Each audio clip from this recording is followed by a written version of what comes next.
करायचं आता रिक्षाचे हप्ते आलेत आम्हाला. आता आम्ही हप्त्यासाठी कुणाला मागायचे पैसे?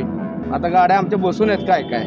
तर आता गॅसची अडचणी असल्यामुळं इथं आम्हाला पंपावर बी गॅस मिळत नाही आणि कुठं इतर पेट्रोलचाही दर वाढल्यामुळं आम्हाला भाडेही परवडत नाही. आणि पंपवाल्याची एवढी मनमानी चालली आहे की पहिल्यांदा 80 रुपये, त्यानंतर 85, त्यानंतर 95, म्हणजे तासाला रेट बदलायला लागलेत. कमी 5-6 हजार रिक्षा आहेत. रिक्षावाल्यांचं पोट आहे, बचत गट हप्ते येते, घर परपंच आहे, भिशी आहे, त्या दोन्ही पंप बंद आहेत. नमस्कार, पंढरपूर पीपल्समध्ये आपलं स्वागत आहे.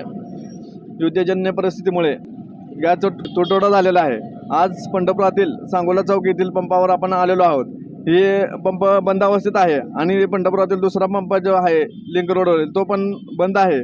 त्यामुळे पंढरपुरातील रिक्षा चालकांचा व्यवसाय अडचणीत आलेला आहे. त्या संदर्भात आपण त्यांच्याशी बोलूया.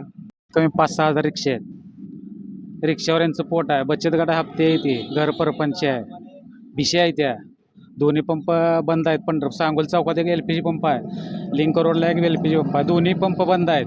गॅस रिक्षावाल्यांनी करायचं काय? रिक्षाला बोलतो आम्ही विठ्ठल रुक्मिणी भक्त निवासपासून रिक्षा चालवतो.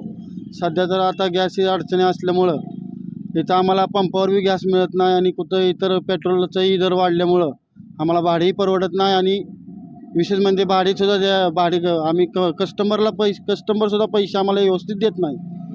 त्या विषयात आमचे जरा काय तर सहकार्य करावं. पंप चालू आहे का बंद आहे सध्या? गॅस पंप दोन्ही सध्याला बंद आहे. पंपवाल्याची एवढी मनमानी चालली आहे की पहिल्यांदा 80 रुपये, त्यानंतर 85, त्यानंतर 95, म्हणजे तासाला रेट बदलायला लागलेत. याची काय तर कलेक्टर साहेबांनी दखल घ्यावी, नम्र विनंती. कारण का आता रिक्षावर गॅस उपासमारीची वेळ आली. पूर्ण वारीच्या काळात सगळ्यांच्या रिक्षा बसून होत्या. आता गाडी पेट्रोल तर चालवायला जमत नाही आणि ती परवडत सुद्धा नाही. आता गावातल्या गिरायकाला 50 रुपये मागितले, इथं जायला तर ते म्हणतात गावातले. आता गावातल्याचा आणि वारकऱ्याचा काय संपर्क आहे का? नाही. त्यामुळे आमच्या सगळ्या रिक्षावाल्याच्या पोटावर पाय पडल्यात. आज जवळजवळ आमच्या स्टॉपच्या 40 रिक्षा बंद आहेत गॅस अभावी. याची काहीतरी शासनाने किंवा आमच्या कलेक्टर साहेबांनी दखल घ्यावी, वरचा पंप लवकरात लवकर सुरळीत चालू करावा अशी आमची विनंती आहे तुमच्या मार्फत. महाराष्ट्र, मी रिक्षा सेना पंढरपूर शहर प्रमुख आहे. प्रणित चव्हाण आहे रिक्षा संघटनेचा. आम्ही आमचे पंढरपूर शहर प्रमुखचे युवराज भैया गोमेवाडेकर यांच्या अध्यक्षतेखाली आम्ही ही रिक्षा संघटना चालवतो आहे. आता कित्येक दिवस झालं बघा तुम्ही, 1 महिना 1.5 महिना होत आला, आमच्या रिक्षांना गॅस नाही. चैत्रवारी पूर्ण फेल गेली आणि 1-1.5 महिना झाला इथं गॅससुद्धा नाही इथं आम्हाला भेटत. आता आम्ही काय करायचं? आता रिक्षाचे हप्ते आलेत आम्हाला. आता आम्ही हप्त्यासाठी कुणाला मागायचे पैसे? आता गाड्या आमच्या बसून आहेत काय काय. तुम्ही पंढरपूरमध्ये बी जाऊन जरा बघा की बाबा किती रिक्षावाल्यांचे हे आहेत आणि प्रपंच आहेत.